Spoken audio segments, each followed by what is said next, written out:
Hello everyone, this is Ajisha, Assistant Professor, Department of Management Studies, Rohini College of Engineering and Technology.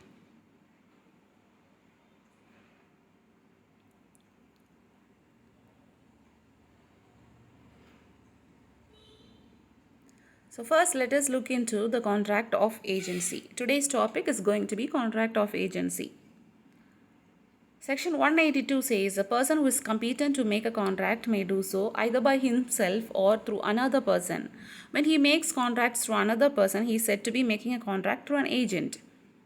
A person who acts on behalf of another or who represents a person in dealing with third parties is called as an agent.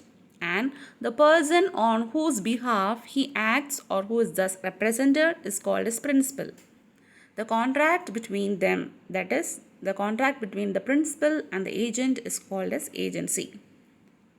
Now, here is an example. X appointed Y to purchase 100 bags of rice on his behalf.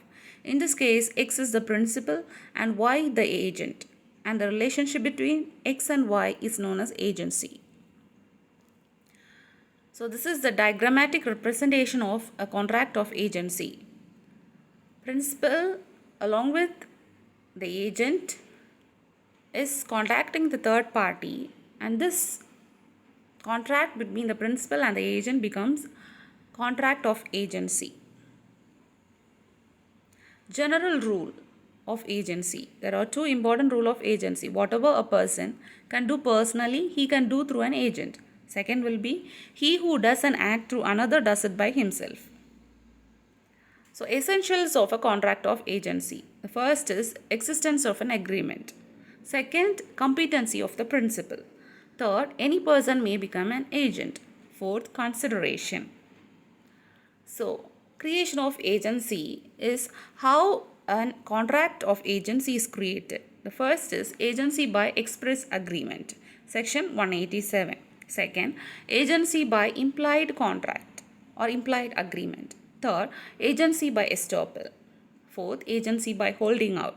Fifth, agency by necessity. Sixth, agency by operation of law. 7. Agency by ratification. Types of agents. There are different types of agents in a contract of agency. Let us see them one by one. First is general agent. A general agent is one who has authority to do all acts in the ordinary course of trade or profession. Special agent is one who has authority to do a particular act in a particular transaction. Universal agent is one who has authority to do all acts which the principal can lawfully do and delegate. Commercial or mercantile agent is a person having authority either to sell the goods or to consign the goods or to raise money on the security of goods. Under this, there are two things, broker and factor. Auctioneer, commission agent, banker.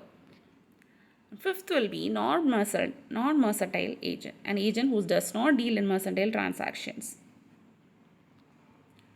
So what are the duties of agents? Duties of an agent includes to conduct business as per directions or custom of trade. Second, to act with reasonable care, skill and diligence, which is in section 212.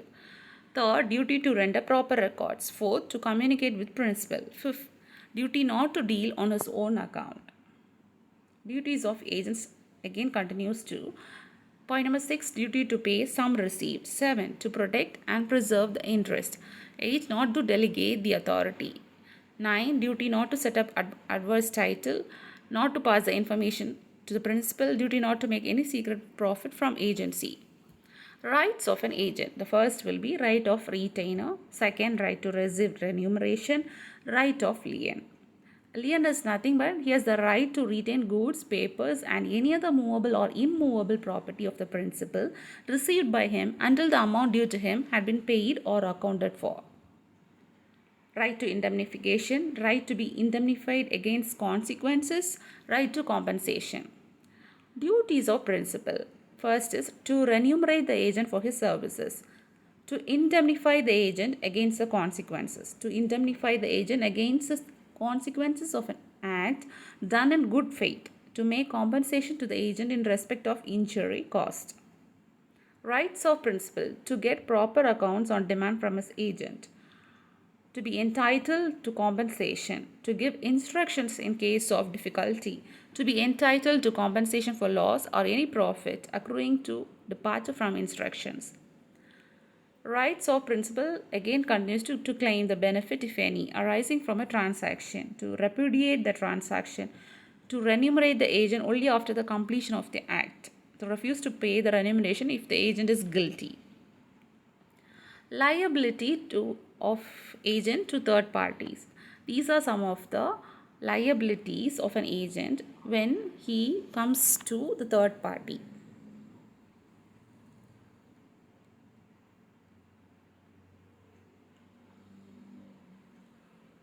So termination of agency is also an important topic.